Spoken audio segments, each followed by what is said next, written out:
நாயை குளிப்பாடி நடுவுல வச்சா அது புத்தி ஏதோ தின்னு வாங்க பத்தியா அந்த வேலையை தான் இன்னைக்கு அவன் பண்ணிட்டு இருக்கிறான். சூர்யா இவனை பார்த்து காப்பி அடிச்சாருன்னு சொல்றான். இவனுக்கு எவ்வளவு சுண்ணி கொழுப்பு இருக்கும் யோசிச்சு பாருங்க. நடிகர் திலகத்தையும் மிஞ்சர நடிப்புமா எனக்குமா, நான் எவ்வளவு படிச்சிருக்கேம்மா, அம்மா நீங்க என்கிட்ட பார்த்து கேட்கணுமா கேள்வி அப்படின்றான். இவனை செருப்பு கழட்டி அடிக்கணும் அடிக்கூடாது. இன்னொரு கடுப்புனா சம்பளம் எவ்வளவு தெரியுமா தெரியாது இருக்கு. 30 லட்ச ரூபா சம்பளம் கொடுக்கணுமா இந்த நாய்க்கு.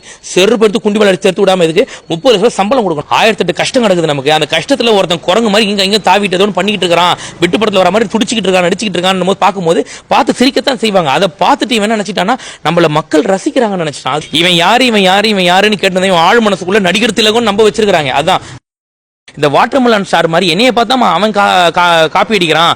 அட்லி எல்லாம் ஒரு ஆளாமான்னு கேட்கறேன். நான் கேட்கறேன், அதாவது நம்ம ஒரு மீடியா இந்த நாகரிகம்ன்றதால கொஞ்சம் பார்த்து பொறுமையா பேசுறோம். இதே மீடியாவை ஆஃப் பண்ணனாக்கா உனே பச்சையா கேட்பான். அந்த மாதிரி அவன்லாம் ஒரு பொருட்டே கிடையாது. நான் சொல்றேன்ல, ஒரு தியேட்டர்ல ஒரு 5 செகண்ட் சீன் வந்துருச்சு, அதை பார்த்து எவனோ ஒருத்தன் அவன் ஆழ் மனசுக்குள்ள சிவாஜி கணேசனையே மிஞ்சற அளவுக்கு ஒரு நடிப்பு இருக்குன்னு சொல்லிட்டாங்க போல. அதை வெக்கமே நம்ம சொல்றான். அந்த கர்ணன் மாதிரி நடிச்சு காட்டுறான் பாரு. உண்மையிலே முடியலடா. அந்த ஒரு பொண்ணு வீடியோ எடுக்குது, அந்த பொண்ணு ஆங்கரா கேள்வி கேட்குது, பயந்துருச்சு அந்த பொண்ணு. உண்மையிலேயே பதட்டம் அடைஞ்சிச்சு. இவன் நடிக்கிற நடிப்பை பார்த்து ரொம்ப ஒரு மாதிரி இதுவாயிடுச்சு. அது மாதிரி ஒரு அச்சுறுத்துற மாதிரி ஒன்று பண்ணிட்டு இருக்காங்க. அதாவது மக்கள் இவனை பாக்குறது எதுக்காகனா இவனோட கோமாளித்தனத்தை ரசிக்கிறாங்க. அந்த கோமாளித்தனத்தை இவன் பாசிட்டிவா எடுத்துக்கிறான். சரி ஓகே, கோமாளித்தனமா பேசிட்டு இருக்காம ஏதோ பண்றான்னு பார்த்தா சீரியஸாவே அதை பாசிட்டிவா எடுத்துக்கிட்டு என்ன பண்றான் அப்படின்னாக்கா எல்லாரையும் அடுத்தவங்க இழிவா பேசுறான். நான் என்ன கேட்கிறேன், சூர்யா அவர்கள் நம்ம பார்த்திருக்கோம் வின்னர் படத்துல ஒரு பேக்ரவுண்ட்ல நிப்பாப்ல சூரி, நீ பார்த்திருப்ப. அப்படி இருந்த ஒரு நடிகர் இன்னைக்கு ஒரு ஹீரோவா நடிக்கிறான்னா அந்த டிரான்ஸ்ஃபர்மேஷன் அதுக்கு எவ்வளவு உழைப்பு போட்டுருப்பாரு யோசிச்சு பாருங்க. நீ சும்மா 500,000க்கு சூரிய மாதிரி நடிக்க மாட்டான், 30 லட்சம் கொடுமாட்டாக்கா அவனை செருப்பு கழட்டி சாணியை முக்கிய அடிக்க தேவையில்லை. அவனை யோசிச்சு பாருங்க. சும்மா ஒருத்தன் வரானோன்னு எல்லா கேமராவையும் மைக்கையும் கொண்டு போய் வைக்கிறதால தான் அவனுக்கு இவ்வளவு திமிரா இருக்கு. அவனுக்கு புரியுதா இல்லையா? நம்ம டைரக்டருக்கும் சரி நம்ம மீடியாக்காரங்களுக்கும் சரி எவனை வளர்த்து விடணும் என்ன பண்ணணும் தெரிய மாட்டேங்குது. நீங்க ஆசைப்படுற இந்த தமிழ் சினிமா நாசமா போயிடும் இந்த மாதிரி ஆட்கள். ஏன்னா ஒரு திவாகரை வளர்த்தணும்னு வச்சீங்கன்னா இவனை மாதிரி 10 பாய்சன் திவாகர் வந்துருவாங்க. உண்மையிலேயே கூச்சமே இல்லாம தன்னை டாக்டர் போய் டாக்டர் வேலையை பாரு.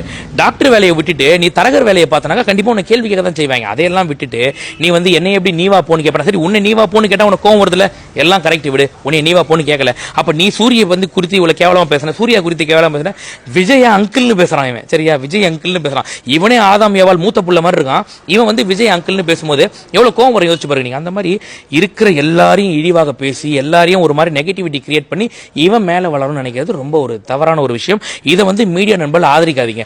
ஒரு சேனலுக்கு போகும்போது அந்த சேனல்ல பாசிட்டிவா மட்டும் கேள்வி கேளுங்கம்மா, நான் ஒரு பெரிய ஸ்டார்மா, நான் என்கிட்ட எப்படி அணுகணுமோ அப்படி மட்டும் அணுகுங்கம்மான்னு மயிராட்டம் பேசுற நீ உன்கிட்ட அப்ப நீ மத்தவங்களை எப்படி பேசணுமோ அப்படிதானே பேசணும். அப்போ அந்த இவன் இருக்கான் தினேஷ், அந்த பையன் பேரு அந்த கலட்டா வயசு நவீனா, அந்த இவன் கலட்டா வயசு பையன், அந்த பையன் உண்மையில சூப்பரா கேட்டான். நீ உன் கனவு உலகத்தெல்லாம் ரியல் நினைச்சிட்டு இருக்கியான்னு பயங்கரமா கேட்ட உடனே ஒரு நிமிஷம் எழுந்து போயிட்டு அதனால ஆன உடனே போன் எடுத்து முன்னாடி வச்சுக்கிறது எனக்கு புரியல. எனக்கு அது எந்த அளவுக்கு பிரச்சனையா போய் கடைசியில போலீஸ் அண்ணாநகர் போலீஸ் ஸ்டேஷன்ல போய் எழுதி கொடுத்து வர அளவுக்கு பண்ணிட்டு வந்திருக்கான் இந்த பைத்தியம். இந்த மாதிரி பைத்தியத்தை அடிச்சு திருத்துங்க. எங்கன்னா பாத்தீங்கன்னா ஒரு 4 நாள் கண்டுக்காம இருந்தீங்க அப்படின்னாக்கா ஆட்டோமேட்டிக்கா திருந்திடுவான். நீங்க கொண்டு போய் உங்க வியூஸ்க்காக கொண்டு போய் கேமரா வச்சீங்கன்னாக்கா இன்னும் எல்லாரும் இழிவா தான் பேசுவான். உனக்கு பிடிச்ச ஸ்டார் இல்ல, தமிழ் சினிமாவே கேவலம் பேசுவான், தமிழ் சினிமாவே இவன் பார்த்து வளர்ந்துச்சுன்னு பேசுவான். அந்த மாதிரி ஒரு கேடு கட்ட ஈனப்பைய இவன் எல்லாம் தயவு செஞ்சு வளர்த்து விடாதீங்க. அவ்வளவுதான். டேய் அவன் இப்ப பண்றதே ஆக்டிங் இல்லடா. என்னடா ஸ்கூல் டைம் இருக்கீங்க அசிங்கமா?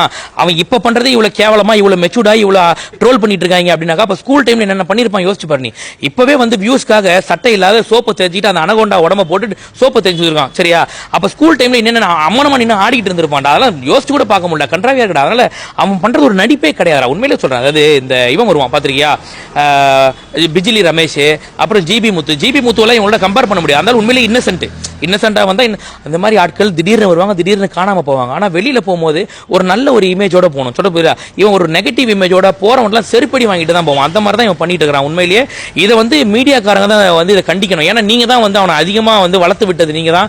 நீங்க தான் அவனுக்கு பாப்புலாரிட்டி நிறைய தேடி கொடுத்தா. நீங்க தான் இதை கண்டிப்பா கண்டிக்கணும்.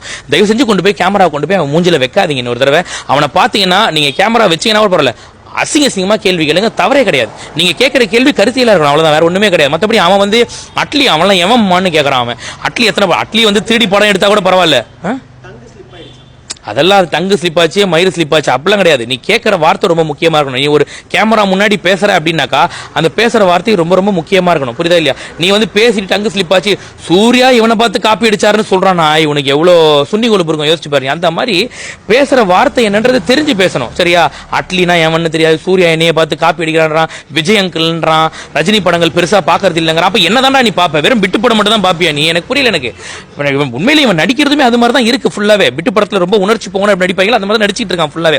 இது ஒரு நெகட்டிவ் இம்பாக்டா இவன் பண்றது எல்லாத்தையும் நம்ம பார்த்து கோமாளித்தனமா பண்ணிட்டு இருக்கான்பா. அதான் சிவாஜி கணேசனை விட்டு அவர் எதுக்கு அவர் செத்து போயிட்டாப்ல, அவர் எதுக்கு சாவடிக்கணும், திரும்ப திரும்ப விட்டுருங்க பரவாயில்ல.